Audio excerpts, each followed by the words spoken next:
Amén. Bueno, a los que nos visitan, bueno, es el momento que vamos a escudriñar la cosa más importante de todas, la palabra de Dios. Amén. Pero obviamente vamos a empezar con una oración. Dios, gracias Dios porque tú nos has jalado para tu lado, Dios. Tú nos has llamado, Dios, a abrir nuestros ojos para una vida vacía que teníamos, Dios. Una vida de hipocresía, Dios. Yendo a iglesias, pero viviendo una vida torpe, Padre. Padre, gracias porque nos has jalado de ahí, Dios, y has puesto discípulos en nuestras vidas, Padre, que nos abrieron las escrituras, Dios, y nos inspiraron, llamaron, retaron a obedecerlo, Padre. Padre, en este momento queremos continuar haciendo eso, Padre. Como discípulos nos toca perseverar hasta el final de nuestra vida, Dios, viviendo como agrada al Señor. Por favor, en este momento, lléname de tu Santo Espíritu, Dios, y que no sean mis palabras, Dios, que sean únicamente tú hablando a través de mí para cada uno de los hermanos acá, Padre. Oramos en tu nombre, Santo Jesús. Amén. Amén. Amén, hermanos. Vamos a Lucas, capítulo 18. Después que tú le destruyó toda la secuencia de Lucas, vamos a regresar a Lucas 18, amén. Bueno, yo también destruí la secuencia semana pasada, amén. Pero hoy regresamos a Lucas 18, amén. El título de la prédica de hoy es Corazones que alegran a Dios. ¿Por qué? Porque no es cualquier cosa. Ayer, por ejemplo, varias de las hermanas hicieron un almuerzo especial para mi esposa Carolina, que fue su cumpleaños esta semana, ¿eh? De 29 años. Y Carol estaba toda reflexiva, como, wow. Yo desperté y Carol estaba mirando la ventana así. Como entré en la casa de los 30, porque Carol de los años diferentes, ella cumplió 29, está entrando a los 30 ahora, ¿no? Yo esperaría un año más para hablar de los 30, ¿no? Pero Carol estaba como pensando en el porqué de la vida y todo eso, ¿no? Y varias hermanas hicieron un almuerzo muy especial para ella. Hermanas, muchas gracias por amar a mi esposa de esa manera, ¿eh? Pero cuando tú quieres agradar a alguien, alegrar a alguien, me conviene a mí saber lo que agrada a esa persona. Una vez más, si alguien me regala un chocorramo, por ejemplo, yo voy a estar agradecido, pero esa persona no me conoce. Hay cosas mucho más ricas acá en Bogotá que chocorramos. Chocorramos es muy sobrevalorado, ¿no? Pero es rico también, pero complemento con otra cosa, ¿no? Pero de cierta manera, si queremos agradar a Dios, conviene conocer lo que agrada a Dios. Si queremos orar hacia Dios, conviene saber qué tipo de oraciones agradan a Dios. Si queremos servir a Dios, queremos hacer cosas para Dios, tenemos que ver no cualquier cosa que viene a mi cabeza, sino que de verdad agrada a Dios. No que mi abuelita me enseñó el Dios de la Biblia. Amén. Y la prédica es corazones que alegren a Dios. Punto número 1. Corazones que no desaniman en oración. Corazones que no desaniman en oración. Vamos a Lucas capítulo 18, versículo 1. ¿Estamos ahí? Dice así: Jesús les contó a sus discípulos una parábola para mostrarles que debieran orar ¿cuándo? Siempre sin desanimarse. Y me encanta el capítulo 18 porque Jesús ya da un spoiler, ya habla de qué va a ser la parábola que va a venir después, amén. Versículo 2, les dijo: había en cierto pueblo un juez que no tenía temor de Dios ni consideración de nadie. En el mismo pueblo había una viuda que insistía en pedirle: hágame usted justicia contra mi adversario. Durante algún tiempo él se negó, pero por fin concluyó: aunque no temo a Dios ni tengo consideración a nadie, como esta viuda no deja de molestarme, voy a tener que hacerle justicia, no sé que con sus visitas me haga la vida imposible. No porque la ama, porque quiere ayudarnos, no, porque me está molestando tanto. Ya habíamos hablado de esto en Lucas capítulo 11, ¿recuerdan de eso, hermanos? Continúa el Señor: tengan en cuenta lo que dijo el juez injusto. ¿Acaso Dios no hará justicia a sus escogidos que claman a Él día y noche? ¿Se tardará mucho en responderles? Les digo que sí les hará justicia y sin demora. No obstante, ese es siempre el tema. Cuando venga el Hijo del Hombre, ¿encontrará fe en la tierra? Es fascinante esta escritura, hermanos. Está hablando sobre, obviamente, perseverar sin desanimar. Hay una diferencia entre perseverar en algo, aguantando como, yo estoy en mi 6º año de la universidad, ya en el 2º año ya no quería estar acá, estoy solo aguantando para hablar para mis papás que terminé algo. Es aguantar. Y otra cosa es estar haciendo algo, perseverando, pero animado. Muchas veces nosotros podemos tener oraciones y que sí perseveramos, pero Jesús nunca se habla para orar siempre sin desanimarse. ¿Tiene sentido, hermanos? Y básicamente me encanta que Jesús siempre extrapola para extremos. Aún personas del mundo, porque perseveran tanto, tienen las cosas que piden. ¿Cuánto más personas que sirven a Dios? Queremos un Dios microondas muchas veces. Que tú pones una oración de 45 segundos y tú estás como orando, incluso, no sé, mirando en el trancón ahí, y tú quieres que Dios conteste tu oración así. ¿Quién tiene microondas acá en la casa? Bastante tiene. De este lado no, todo el mundo quita, de este lado tiene microondas en la casa, ¿no? ¿Cuál es la propuesta de microondas? En el microondas a las mamis que cocinan rico, ¿sí cocinan las mejores comidas en microondas? Sería, quizás los universitarios están como, sí, ¿no? Esas comidas congeladas, ¿no? Es como las mejores y todo, ¿no? Pero mirando, no sé, a Daniel, que repostero, a algunas mames que cocinan súper rico, es como, no, microondas no sirve para eso. Pero queremos un Dios en que tú oras un poquitico todos los días y que te contestas tus oraciones así y tú estás enojado de que pasó ya 45 segundos que estoy orando y nada pasó. Dios no funciona de esa manera, hermanos. Dios incluso utiliza el propio tiempo de la perseverancia para crear carácter en mí y en ti, y para ver si hay fe, porque es el tema al final, encontrar fe en la tierra. Siempre que pienso en oraciones, hermanos, hay muchos aspectos de la oración. Dios no se alegra con cualquier tipo de oración, pero Dios se alegra con oraciones en que tú perseveras y estás animado y perseverando. Vamos a la escritura que está en Daniel capítulo 10.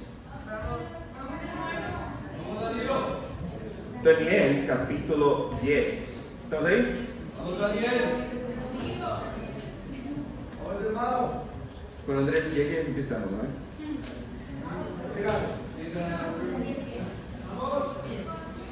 Daniel capítulo 10, amén. Empezamos ahora. Contigo, hermano. Versículo 1. ¿Estamos ahí? Acá es una escritura increíble en que abre como si fuera una ventanita de una realidad espiritual que Daniel nos va a contar acá. Versículo 1. Dice, en el tercer año del reinado de Ciro de Persia, Daniel, que también se llamaba Belsasar, tuvo una visión acerca de un gran ejército. El mensaje era verdadero y Daniel pudo comprender su significado en la visión. En aquella ocasión, yo, Daniel, pasé 3 semanas como si estuviera de luto. En todo ese tiempo no comí nada especial, ni probé carne, ni vino, ni usé ningún perfume. Algunos hermanos están en este ayuno, ¿no? Por 3 semanas él estaba perseverando en su oración. El día 24 del mes primero, mientras me encontraba yo en la orilla del gran río Tigris, levanté los ojos y vi ante mí un hombre vestido de lino con un cinturón de oro más refinado. Básicamente vio un ángel. ¿Qué tú sentirías si tú vieras un ángel? Yo no sé si quiero ver un ángel un día, ¿no? Quizás en el cielo, ¿no? Pero no acá en la tierra. Vamos a estar al versículo 12. Entonces me dijo, no tengas miedo, Daniel. Obviamente tenía que hablar eso porque probablemente tenía miedo, ¿amén? No tengas miedo, Daniel. Tu petición fue escuchada. ¿Desde cuándo? Desde el primer día en que te propusiste ganar entendimiento y humillarte ante tu Dios. En respuesta a ella, estoy aquí. Durante 21 días, el príncipe de Persia se me opuso. Así que acudió a mi ayuda Miguel, uno de los príncipes de primer rango. Y me quedé allí con los reyes de Persia. Pero ahora he venido a explicarte lo que va a suceder con tu pueblo en el futuro. Pues la visión tiene que ver con el porvenir. Versículo 20. Y me dijo, ¿sabes por qué he venido a verte? Pues porque debo volver a pelear contra el príncipe de Persia. Y cuando termine de luchar contra él, hará su aparición el príncipe de Grecia. Pero antes de eso, te diré lo que está escrito en el libro de la verdad. En mi lucha contra ellos, solo cuento con el apoyo de Miguel, el capitán de ustedes. Son esos tipos de escrituras que en mis tiempos con Dios me quedo como, ¿cómo se dice acá? Wish, ¿no? Porque eso no es una fábula, no es una película. Eso es como mostrar un poquitico de esta realidad espiritual, y que no hay muchos detalles. Muchas personas que los ángeles son así, que son asados, no hay muchos detalles sobre los ángeles, solamente de que sí están ahí y que están luchando y batallando para contestar las oraciones de los discípulos. Y acá Gabriel aparece para hablar con Daniel, y básicamente le dice: Daniel, desde el día 1 Dios ha escuchado tus oraciones, pero ya hace 21 días que estamos luchando contra demonios acá.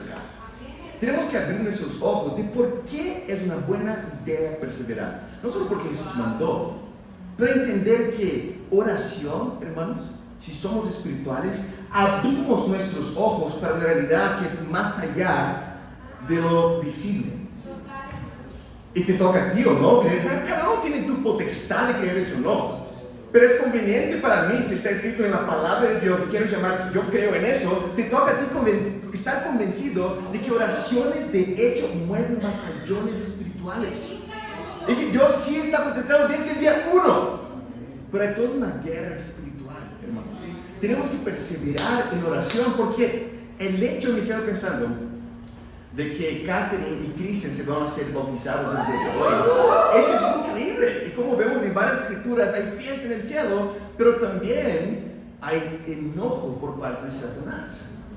Tenemos que abrir nuestros ojos de por qué perseverar en oración. Obviamente, porque Jesús lo dijo, pero porque también hay toda una realidad espiritual que Dios está contestando desde el día 1 y nos toca perseverar animados en oración. Amén. Vemos a Éxodo capítulo 17. Dios siempre contesta: sí, no, o aún no. Puede ser que tus oraciones te van a destruir. Puede ser que quizás lo que estás pidiendo, tú crees que es bueno, pero que no es el mejor momento para que tú tengas eso en tu vida. Y Dios sabe que eso va a ser no bueno para ti en ese momento y te puede dar después. Acá en Éxodo capítulo 17, ¿estamos ahí? Sí.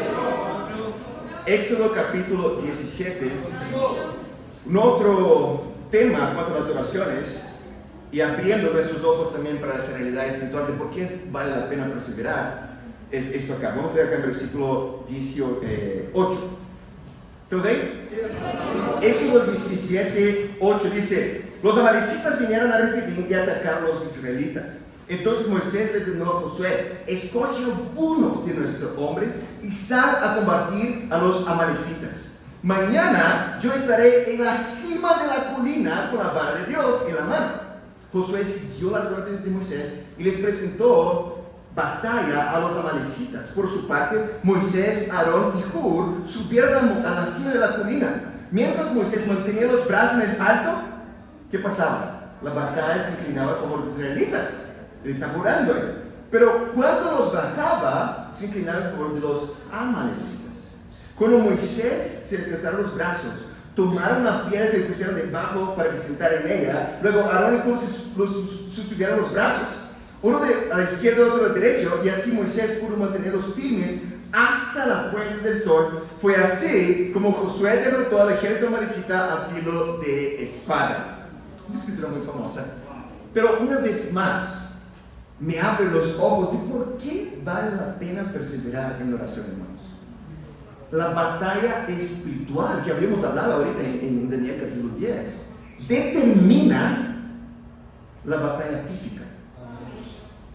Aunque oramos mucho entonces no vamos a hacer nada. No. Moisés delegó a Josué: ustedes van a luchar. No es que vamos a orar acá nomás y va a caer un rayo y va a destruir a todos. Dios podría hacer eso, pero la batalla espiritual fue acompañada de una batalla física y los dos juntos tuvieron victoria para Dios. Pero lo que determinó fue la batalla espiritual. ¿Tiene sentido, hermanos? ¿Qué significa ser espiritual al final del día? Es abrir nuestros ojos de que la realidad es más de lo que solo podemos ver, hermanos. Muchos de nosotros queremos muchas cosas con Dios. Estamos orando por nuestros familiares, oramos por nuestros tíos, oramos por nuestros amigos de la universidad, oramos para terminar la universidad, oramos para sanar a una enfermedad, oramos por varios temas y debemos hacerlo. Pero esa escritura nos enseña que no debe ser solo oración, sino que debe haber algo puesto a la práctica también. Varios de ustedes quieren estar de novios y casarse un día y wow, se inspiraron por los dos matrimonios que tuvieron el mes pasado, amén. Pero no van en citas. Es como, amén, tienes que orar, pero hay que inspirar y animarnos unos a los otros también. Varios de nosotros queremos estar ayudando a personas en nuestra universidad y ayudarles, y estamos orando, quizás ayunando, pero toca cavar los corazones y ayudarles a compartir la fe persistentemente. ¿Tiene sentido, hermanos? Dios nos enseña, el primer punto que quiero rescatar acá para nosotros: Dios no solo quiere que oremos, Dios quiere que oremos, pero Dios quiere que oremos perseverando, y no solo perseverando, aguantando. Dios quiere que estemos animados en la perseverancia. ¿Tiene sentido, hermanos? ¿Sabe qué me inspira? Cosas que perseveran, incluso animales. A los que tienen perritos saben que estoy hablando acá. Esta mañana yo compré, ¿cómo se llama eso? Pan de bono, ¿no? Esa cosita de queso. Rico, ¿no? Y hay un señor en la esquina para allá que vende, que son muy increíbles y cada les encanta. Entonces compré dos, uno para ella y uno para mí. Bueno, había comprado dos para ella por mi dieta, pero acabé comiendo uno, ¿no? Y ahí ya fue, ¿no? Pero yo compré y llegué en la casa y ella estaba comiendo uno, ¿no? Y Luli, mi perrita, me mira así como, yo sé que tú vas a dar. Y había acabado de dar su galleta. Y es chistoso, ¿no? Porque ella no está molesta conmigo, ella no está desanimada que no di, pero ella está insistiendo. Ella viene y como está así, pidiendo con los ojos, y insistiendo, y llega un momento que ella sabe que eso va a pasar y tú das un pedacito. Si perros entienden perseverancia, si personas del mundo entienden perseverancia, nos toca como discípulos, eso que Jesús está hablando, abramos nuestros ojos. ¿Y por qué perseverar? Hay toda una batalla espiritual, hermanos, pero también tenemos que actuar encima de nuestras oraciones. Perseveremos encima de nuestras oraciones. Amén. Ustedes ya saben muy bien, ya fue compartido varias veces, la persona que me mentora, que me ayuda, se llama Raúl Moreno. Él pasó 23 años de su vida como discípulo orando: Dios, ora por mí, por mis padres. Pero va a llegar una edad en que tus papás ya tienen 80, 85, y es como, ay Dios, por favor, actúa ahí, para que ellos puedan abrir sus ojos y ser discípulos también. Y Raúl varias veces ya compartió que él pensaba, no, mi mamá va a ser la primera porque mi papá ni cree en Dios. Pero Dios suavizó su corazón con llamadas diarias de Raúl hablando sobre eso, oraciones y ayunos también sobre eso, y su papá fue bautizado después de 23 años. Hermanos, no tengamos en nuestra mente un Dios microondas. Dios quiere contestar. Salvación, obviamente, pero nos toca perseverar animados. Me inspira mucho el corazón de nuestra querida hermana Kelly, que actualmente está ayudando a los niños. Kelly está cuidando a los niños en ese momento, pero Kelly perseveró y bautizó su mamá Estela, que ahora es discípula. Las dos perseveraron y bautizaron a Camilo, su hermano, que ahora es discípulo. Y ayer su papá, señor Rubén, hizo el estudio de luz y dijo que quiere ser bautizado. Toca cada uno de nosotros no solamente tener buenos pensamientos positivos, sino que batallar en oración y no sobreviviendo, aguantando, sino animados, porque Dios quiere que haya fe en la tierra. Amén. Segundo punto, regresemos a Lucas capítulo 18. Lucas capítulo 18.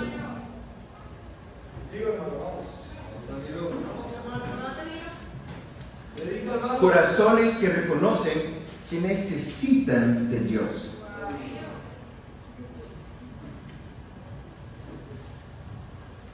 hacia la verdad. Hay mucha gente en este mundo que necesita de Dios. Es de eso que estamos hablando.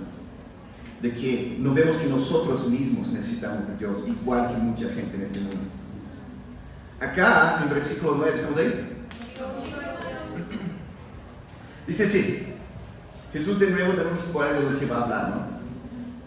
Versículo 9 dice, algunos que, confiando en sí mismos, se creyeron justos y que despreciaban a los demás. Jesús les contó esta parábola. Imagina, para esas personas, ustedes mismos, que creen que son más que los demás, Jesús identificando a su audiencia, imagina eso. Jesús les contó una parábola. Versículo 10 dice así, 2 hombres subieron al templo a orar. ¿Qué significa? Que los dos están buscando a Dios, pero de maneras que agrada y que desagrada en la manera que como buscamos a Dios. Bueno, los dos subieron al templo a orar. Uno era fariseo y el otro recaudador de impuestos. Vamos a parar acá. Actualmente, cuando escuchamos fariseo, ¿qué viene a la cabeza? Hipocresía, mala reputación y todo eso. Pero entendamos que fariseo, aunque muchos de ellos eran hipócritas y todo eso, eran líderes religiosos. Era como en la cabeza de la gente personas que estaban bien con Dios. Y Jesús agarra como ejemplo un fariseo y otro extremo un recaudador de impuestos. Para los judíos, la peor reputación que uno podría tener es un recaudador de impuestos. ¿Por qué? Porque trabaja para Roma. Tú como judío estás trabajando, sacando plata mía, otro judío, para dar al pueblo, al rey que nos oprime. Era como la peor reputación que una persona podría tener. ¿Cuál es la peor reputación de profesión que uno puede tener acá en Colombia? Quizás político. Algunos dicen policiales, ¿no? No de las fuerzas especiales, ¿no? Pero algunos dicen que son políticos. Es como si Jesús agarrara como, imagina un pastor, imagina un político. Y los dos fueron al templo para adorar a Dios. Vamos a ver qué pasa. El fariseo, versículo 11, se puso a orar consigo mismo. ¡Oh Dios! Y siempre ora de manera igual, ¿no? Te doy gracias, porque no soy como otros hombres, ladrones, malhechores, adúlteros, ni mucho menos como este recaudador de impuestos. Ayuno 2 veces a la semana, de la 10ª parte de todo que recibo. En cambio, el recaudador de impuestos, que se le había quedado a cierta distancia, ni siquiera se atrevía a alzar la vista al cielo, sino que se golpeaba el pecho y decía, oh Dios, ten compasión de mí, que soy pecador. Les digo que este y no aquel volvió a su casa justificado ante Dios. Pues todo el que a sí mismo se enaltece será humillado, y el que se humilla será enaltecido. Segundo punto, corazones que reconocen que necesitan de Dios. Es muy curioso, ¿sabe por qué? Siempre cuando Jesús cuenta situaciones así y hay 2 personas extremas, queremos compadecernos con la más justa de ellas. Como, uy, es verdad, hay muchas personas que son fariseos y que necesitan de Dios y están orando mal, que se creen. Y nunca nos consideramos, wow, ¿será que yo estoy viéndome a mí de esta manera? Wow, es verdad, muchas personas, predica eso, muchas personas necesitan tener este corazón. Yo no, yo ya cambié. Es de eso que Jesús está hablando acá. Para cuando pensamos que otras personas necesitan más de Dios que nosotros mismos, Jesús está contando esta parábola para mí y para ti. A ver, ¿cuál es el principio acá? Jesús agarrando esos 2 extremos de que como la gente veía justicia o pecado, habla que es imposible ayudar a alguien que cree que no necesita más de Dios. No se puede ayudar. Es como tratar de ayudar a alguien a entender cálculo numérico, fundamental, ecuacional, no sé, cuál variación de eso, para alguien que no quiere aprender. Es como tú puedes saber de todo eso. Dios sabe de todo, pero si uno no quiere aprender algo, va a ser imposible ayudar a alguien que no quiere aprender. Es imposible ayudar a un ciego que no se da cuenta que está ciego. Es imposible ayudar a cualquier persona a acercarse a Dios cuando ya que como, uy, es verdad, muchas personas necesitan de Dios. ¿Tiene sentido, hermanos? Abramos nuestros ojos de que Cada uno se pone en la posición en que tú permitirás que Dios podrá obrar en tu vida o no. La palabra es la misma, los dos estamos buscando a Dios, pero Dios se agrada en un tipo de corazón. Yo sé muy bien quién es, y varios de ustedes saben muy bien quién es. Porque antes de ser discípulo, antes que Dios puso discípulos en mi vida, yo iba a la iglesia 2 veces por semana. Y estaba ahí llorando, cantando hacia Dios y llorando, aceptando a Jesús por la 8ª vez y entregando mi corazón a Cristo y yendo a retiros espirituales. ¡Qué poderoso! Pero después, y a la universidad es como, wow, esa gente necesita de Dios, mira, están tomando. Esa gente está se drogando. Esa gente está se prostituyendo. Dios, haz algo por esas personas, porque yo estoy bien. Y cuando Dios puso discípulos en mi vida, que abrieron las escrituras conmigo, y yo vi como, yo no estoy bien de esa manera, yo ni conozco mi Biblia, yo ni tengo el costumbre de leerla diariamente, yo no oro hacia Dios, yo no comparto mi fe, yo vivo en pornografía, masturbación, en hipocresía y todo eso, y me di cuenta, yo estoy mal con Dios. Yo soy este hipócrita que tiene que cambiar.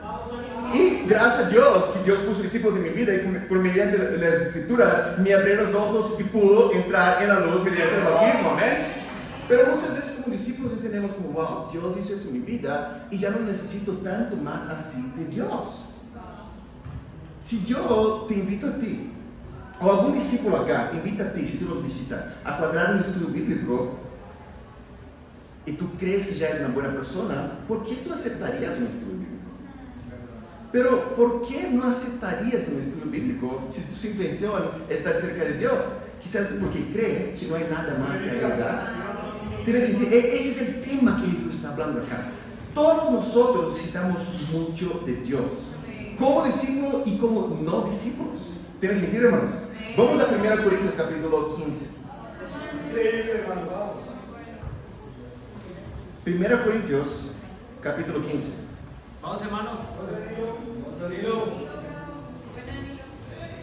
¿Estamos ahí? Versículo 9. Eso es Pablo hablando. Mira que Pablo dice.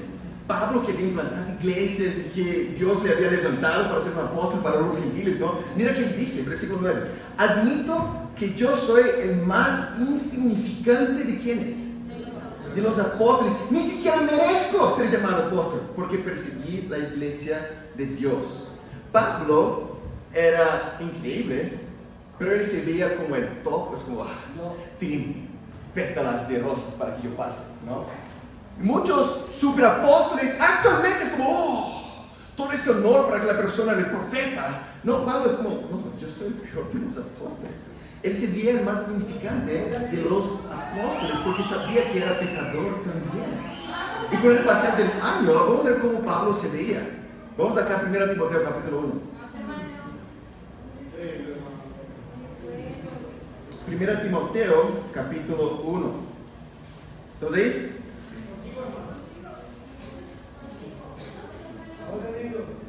Versículo 15. Pablo dice: este mensaje es digno de crédito y merece ser aceptado por todos. Que Cristo vino al mundo salvar a los pecadores, de los cuales yo soy ¿quién? Pablo se veía como el primero. ¿Quién es el pecador, Pablo?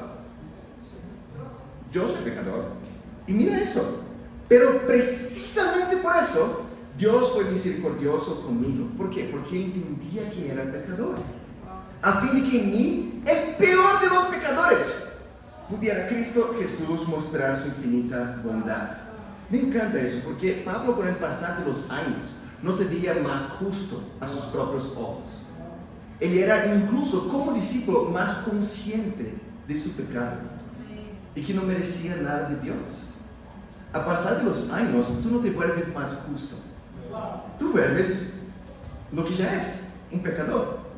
Lo que diferencia a ti y quizás tus amigos de la universidad que no son discípulos no es pecado, no pecado, es perdón. Es redención que viene por parte de Dios. Pero entendamos y abramos nuestros ojos, hermanos, que todos acá, haz un discípulo, incluso para ti y más aún para ti. Deberías estar más alerta y consciente de eso, que todos nosotros necesitamos de este perdón de Dios. ¿Amén? Regresemos a Lucas capítulo 18.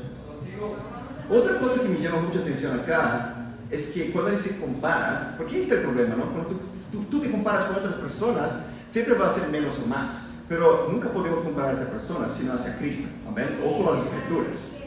Pero cuando él se compara, él menciona que él no era ladrón, o malhechor, o adúltero, y hay esa tendencia de clasificar, rotular, dar más peso a ciertos pecados que otros. Porque él estaba siendo súper orgulloso, pero yo no soy ladrón. ¿Tiene sentido, hermanos? No me toca a mí clasificar lo que es pesado, ¿no? Veamos lo que las Escrituras dicen. Ahora que ya mencioné eso de Lucas 18, vamos a Apocalipsis capítulo 21. Apocalipsis capítulo 21. Vamos, Danilo. ¿Estamos ahí? Vamos. Estoy yendo.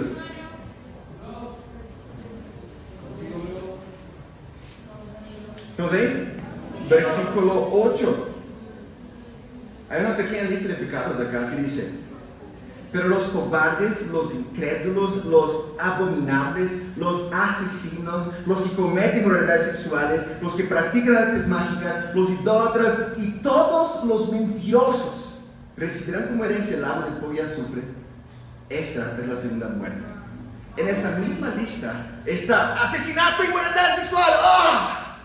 ¡Qué feo, pecador! ¿No? Pero está cobardía, mentira, falta de fe. Danilo, falta de fe. Esos son pecados. Y todos esos hacen de uno un pecador. Por eso todos nosotros necesitamos el perdón de Dios.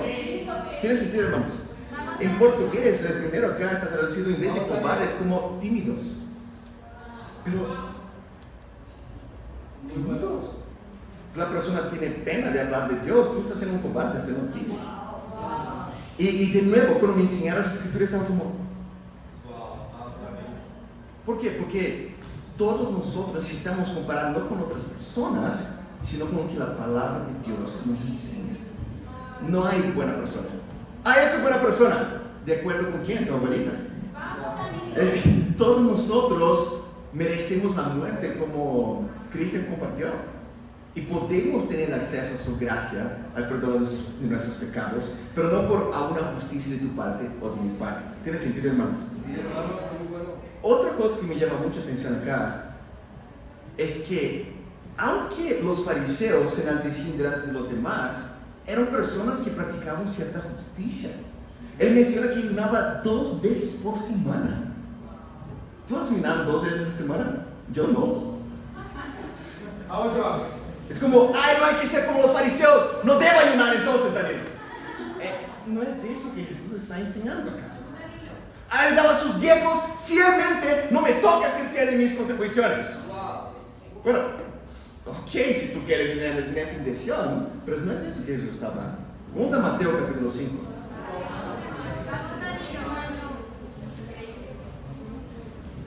Porque no hay como ser los fariseos son justos, con eso no hay que ser justos en ese entonces, ¿no? Imagínate. Vamos a aclarar eso, por favor. Acá en Mateo capítulo 5, estaba bien la semana, terminé, gracias a Dios, el Antiguo Testamento, estoy empezando en Mateo ahora. Y son varias escrituras, especialmente Mateo, en el Sermón de la Montaña, que son muy famosas, ¿no? Y eso me llamó mucha atención esta semana, el versículo 17. Dice, no piense que he venido a anular la ley o los profetas, no he venido a anularlos, sino a darles cumplimiento. Les aseguro que mientras existen el cielo y la tierra, ni una letra, ni una tilde de la ley desaparecerán hasta que todo sea cumplido. Todo lo que infrinja uno solo de esos mandamientos, por pequeño que sea, y enseña a otros a hacer lo mismo, será considerado el más pequeño en el reino de los cielos. Pero el que practique enseñanza será considerado grande en el reino de los cielos. Mira eso, versículo 20. Porque les digo a ustedes que no van a entrar en el reino de los cielos a menos que su justicia supere a la de los fariseos y de los maestros de la ley. Y ellos eran bien injustos en algunos temas. Sabemos varias veces ya que predicamos incluso en estos últimos meses temas de salvación cuanto a perdón. Acá mismo, capítulo 6, versículo 14, dice que, porque si perdonan sus ofensas, también perdonará su Padre Celestial. Pero si no perdonan sus ofensas, tampoco su Padre les perdonará a ustedes las suyas. Perdón es cuestión de salvación. Yo no creo así, Danilo. Ok, tú no crees lo que Jesús acaba de decir entonces, porque está escrito. Imagina pasar una vida entera viviendo como discípulo, compartiendo la fe, cantando, y no perdonar porque tienes algo en tu corazón contra alguien y tú no vas al cielo. Bueno, el tema es que perdón es cuestión de salvación, pero acá acabamos de ver en el versículo 20 que si mi justicia, tu justicia, Jesús dice, no supera la de los fariseos, no entrará en el reino de los cielos. Me toca a mí y a ti no ser autojusto y enaltecerme delante de lo que yo comparo a mí mismo con otras personas, sino que cumplir la palabra de Dios entendiendo que somos pecadores. ¿Tiene sentido, hermanos? Quiero inspirarnos así, obviamente. Si tú no estás siendo fiel a esas contribuciones, definitivamente te toca a ti. Si tú quieres entrar al reino de los cielos, ser fiel a sus contribuciones, ser fiel en sus oraciones, ayunar para Dios también, pero no porque tú vas que en algún momento llegará alguien que no necesita más de Dios, sino que reconocer que es alguien perdonado y que quiere llevar eso para otras personas también. Amén. Y una última cosa que quería llamar la atención de nosotros acá, hermanos, vamos a Mateo capítulo 7. ¿Están bien, hermanos? Uy, qué pesado eso. Bueno, estamos siguiendo Lucas, ¿no? Como nos toca hablar de esa escritura. Acá en Mateo capítulo 7, otro extremo peligroso de verse como una buena persona es basarse en ¿qué? Experiencias espirituales. ¿Ya escucharon esa expresión?